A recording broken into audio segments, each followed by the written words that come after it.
ગીર વિસ્તારની પવિત્ર ભૂમિ પર બિરાજમાન પ્રથમ જ્યોતિર્લિંગ સોમનાથ મહાદેવના સાનિધ્યમાં હવે માત્ર આસ્થાની જ નહીં પણ સેવાની પણ ગંગા વહી રહી છે.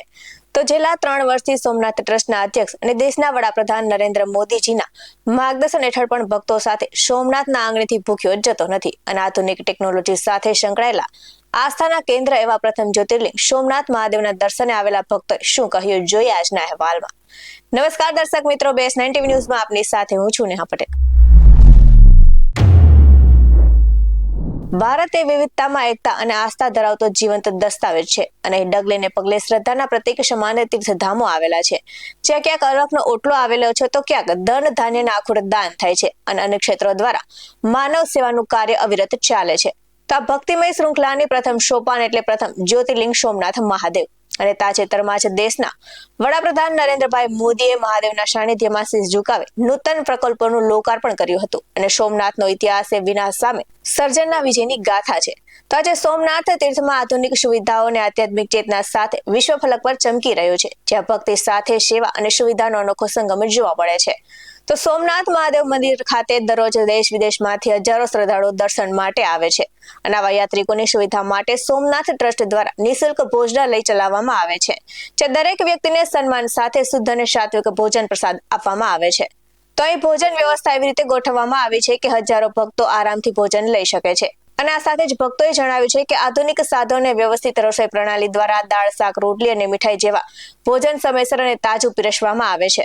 તો ખાસ વાત તો એ છે કે સ્વચ્છતાને સર્વોચ્ચતમ પ્રાથમિકતા આપવામાં આવી છે અને રસોઈ ઘરથી લઈને ભોજન સુધી આ બધું જ નિયમિત સફાઈ અને હાઇજીનનું પાલન અને ગુણવત્તાયુક્ત સામગ્રીનો ઉપયોગ કરવામાં આવે છે, જેની ભક્તોએ પ્રશંસા કરી છે. તો ભોજનાલયમાં કામ કરતા તમામ કર્મચારીઓ સ્વચ્છતા અને વ્યવહારની તાલીમ સાથે હોય છે અને આ સાથે જ ભોજન પીરસતી વખતે દરેક યાત્રિક સાથે આદર અને વિનમ્રતાનો વર્તાવ પણ કરવામાં આવે છે, જેથી માત્ર ભોજન જ નહીં પરંતુ સન્માનની અનુભૂતિ થાય છે. તો અહીંનું વાતાવરણ પણ ખૂબ જ શાંતિ, આધ્યાત્મિકતા સાથેનું હોય છે અને ભોજન દરમિયાન ભક્તિ, શક્તિ અને શ્લોકોનું પઠન યાત્રિકો સાથે કરવામાં આવે છે. તો ઘણા લોકો માટે આ ભોજન ખોરાક જ નહીં પરંતુ પ્રસાદ સમાન બની જાય છે.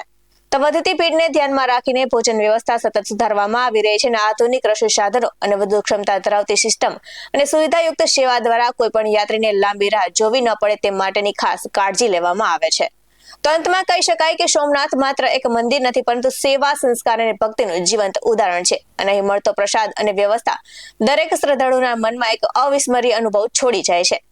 ત્યારે નજર કરી આવેલી प्रतिक्रिया पर. हरिओम, हर हर महादेव. हम बॉम्बे से आए हैं, 15 लोग हैं, मेरा फैमिली है पूरा. और यहाँ आके हमें इतना अच्छा लगा. पहले तो ऐसे लगा कि हम कैसे अंदर जाएंगे, भीड़ रहेगी, हमें कोई फैसिलिटी मिलेगी या नहीं मिलेगी.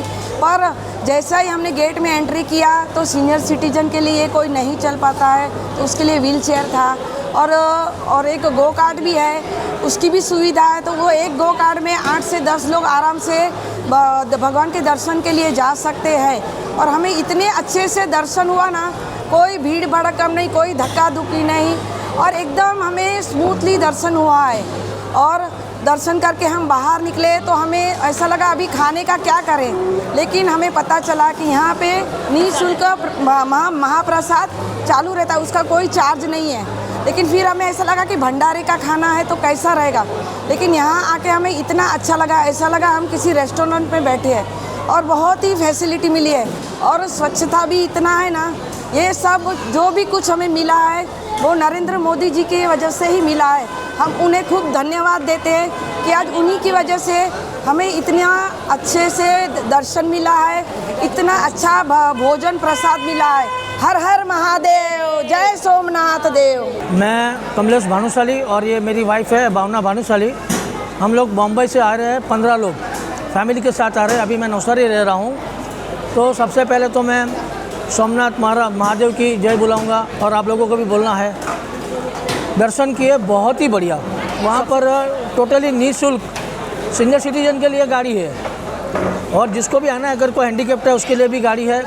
तो हम लोग यहाँ पर आए, यहाँ पर मोबाइल निःशुल्क सेवा है, मोबाइल भी रखने का. वो मोबाइल हमने रखा. जैसे हम लोग अंदर गए तो पुलिस वाले ने बोला कि आपके लिए यहाँ पर एक गाड़ी खड़ी है, निःशुल्क गाड़ी है, वहाँ पर लेके जाते हैं, वहाँ से दर्शन करके वापस लेके आता है. ये तो बहुत बढ़िया बात है. कई मंदिरों में ऐसा नहीं होता है और अगर जहाँ भी होता है वहाँ पैसे ले लेते हैं, यहाँ कोई पैसा नहीं लेते. दूसरी बात, जैसे बाहर आए तो वहाँ पर पुलिस वालों ने हमको बोला कि यहाँ पर एक निःशुल्क भोजन सेवा है। तो हम लोग यहाँ पर आए 15 लोग, हमको यहाँ से टोकन मिल गया और यहाँ पर आके देखा तो हम तो अचंभे में रह गए, क्योंकि यहाँ का जो स्टाफ है बिल्कुल एकदम क्लीन एंड नीट। यहाँ पर जो रसोड़ा है बिल्कुल क्लीन एंड नीट और खाना इतना स्वादिष्ट है। और एक नहीं 2-3 तरह की, देखो आप थाली में देख सकते हो, 2 तरह की सब्जी है, दाल है, चावल है, बहुत सारा है। हम लोग आज से करीबन 35 साल पहले आए तो यहाँ कुछ नहीं था, लेकिन आज जब देखा 35 साल के बाद तो पूरा सोमनाथ चेंज हो गया है। हमारे आदरणीय नरेंद्र मोदी साहब ने गुजरात के लिए बहुत किया है और मंदिरों के लिए बहुत किया है। और मैं लोगों को ये बोलूँगा, आप लोग यहाँ पर आइए, दर्शन कीजिए, आपकी जो भी मनोकामना है पूरी होगी।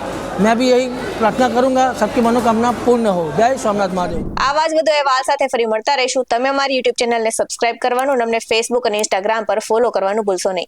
બાકી અવનવી અપડેટ્સ મેળવવા માટે આપ જોતા રહો BS9 TV ન્યૂઝ। નમસ્કાર।